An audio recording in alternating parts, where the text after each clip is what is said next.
Hey, fellow hieroglyphers.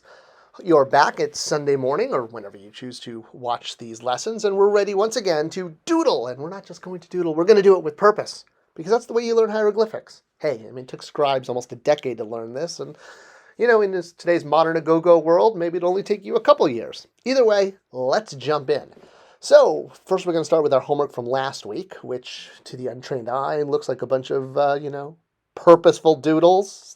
There's some birds there and some squares, and I don't know what that curly thing is. Okay, you know what they are. So, the first thing we're going to do is transliterate it, meaning putting down both the sounds that each glyph makes as well as the sound complement mark, the dashes, the little V's, the little, circles and lines that indicate how to pronounce each letter that we've been going through. And as always, we're starting with a very familiar glyph, the IW, which means someone in the past did something. It's your stop sign that tells you we're in the past tense. We're sticking to the past tense to make it easy. We'll go back to tenses once we're through with this part of the lesson. All right, next up we have a verb that we were reminded of last week, which is the verb in, which means to bring. And then that's followed by the water sign, which turns the verb to past tense, ed. So bring to brought. I guess not necessarily ed, but past tense still. And the pronoun under that is the bolt of cloth, she. So it's telling us that she brought something. All right, so far so good. We have a subject. All right, so what's she bringing? Well, now we're going to hit a bunch of the vocabulary from last week. The first thing we have is alabaster, which is a huge thing in ancient Egypt. It's what most of the palaces were built out of. Followed that by the word for rope, with the nice determinative for a rope there. And that's followed by the word birds. Birds is plural, and we know this because it ends in a W as well as putting 3 stroke lines under that W. So both of these are indicators that you're dealing with a plural. You could have plural for ropes and alabaster too, but in this case we went plural with birds. So apud with the W. Following that, we have the word necklace, another vocabulary word from recent weeks. So she's bringing a lot of stuff with her. And where is she bringing it? Well, the R glyph is towards a place.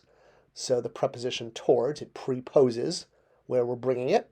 And we're bringing it to a house because we have a dash line, a stroke line under the PR glyph, letting us know that it actually is indicating a house, not just a letter or sound.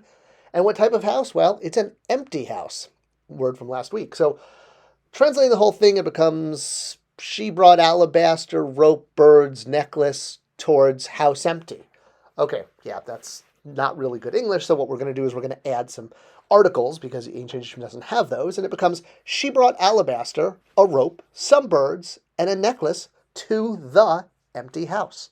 So those are extra words that ancient Egyptian doesn't have that we can add in to make it sound more complete in our modern a-go-go English language. All right, let's jump into 3 glyphs this week and their sound complements. So here we have ta. This is a crucible. And no, I don't mean like the play that you read in 8th grade. I mean like this, the actual tool for smelting things, heating up metal, if you will, to pour it into a mold. So this is what a actual crucible is.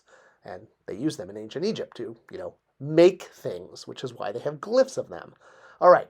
So adding a loaf before that becomes ta, and of course we all know when you have a single sound that precedes a bilateral, trilateral sound, you're dealing with echo effects. It's just a reminder of that you're encountering a bilateral or trilateral sound. So we can get rid of that extra T. So it just becomes ta, which is the word for kiln. All right, here's another one with a determinative that you hopefully do remember. So here we have ta, and ah. So clearly some sounds surround that bilateral sound with single sounds. And again, we know we can cross those off as echoes. But if you look at the determinative, this hopefully will be one that jogs your memory, that you've seen before, because as I've noted, the determinatives are your ultimate sort of cliff notes to hieroglyphs. And if you remember, this is the determinative that we've used for a few words, things like burning and roasting, things that have to do with general heat. That what you're looking at is a fire brazier, is what that actually is. So here's ma'ak, the word for roast, and you see the same determinative. So it's going to indicate that the word is something to do with heat, flame, etc. In this case, it actually is the word hot.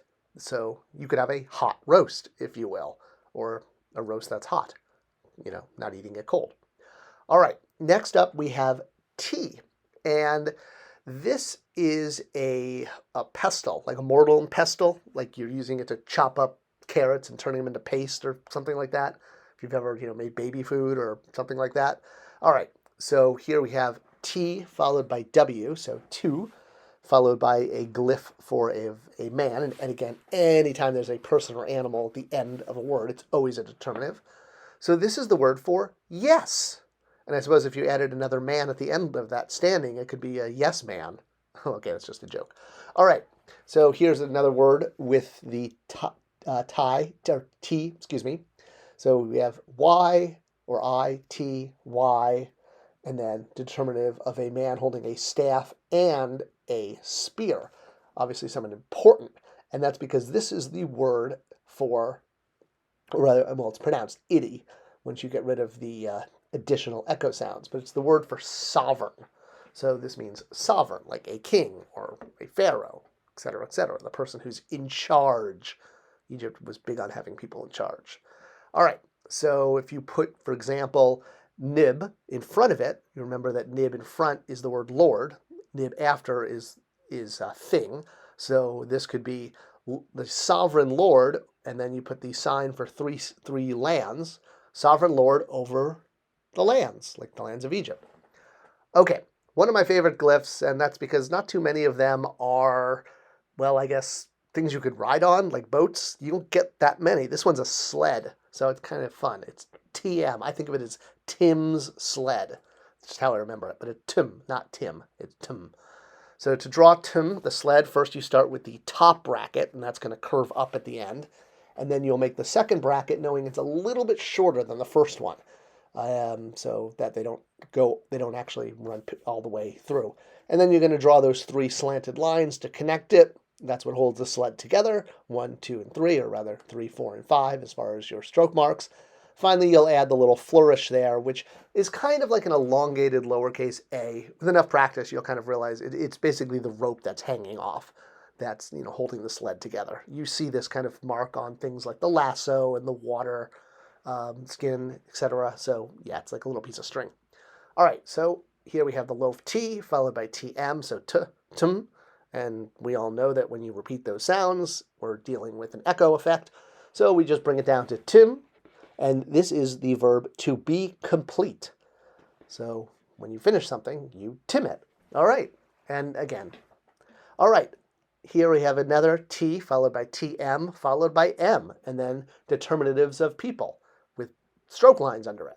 You might wonder why there's so many determinatives. Well, it's because you're dealing with plural, but you're also dealing with a group of people. So shrinking it down from the echo effect to TM, you could have a W if you wanted, W being the version like S in English to make it plural. And this is the word for humanity, which is why you have a man and a woman and 3 plural strokes, because you're dealing with a large group of people. So tim or timwu is humanity. Now, there's actually a word in ancient Egyptian when you call things out. You'll encounter this when you deal with the future tense, because a lot of future tense deals with things like, oh, ye who walks here. So this word in the beginning, I put in front of it, which is just I, the stalk with the person, pronounced I, but this is the word oh, like you're calling someone out, like, oh, ye who goes there. So by putting O in front of the word for humanity, we get, oh, the humanity. Okay, yeah, I know. What can I say? It's like, yes, man. Sometimes it's just fun to play around with this stuff and see what kind of words you can create. All right, so that does it for new words and new sounds for this week. Here is your homework for next week. So again, translate it. We've thrown in a few words that kind of go way back there. But if you have any trouble, you could always drop a line in the comment section. Always glad to be of assistance. Thanks for watching. Thanks for joining the class. Could not be having this class without you. Really appreciate it. If you like this video, do share it with others, and we'll all doodle with purpose. We'll be back here next week with more glyphs, more sounds, and more of my bad jokes. Thanks for watching, and I'll see you next time.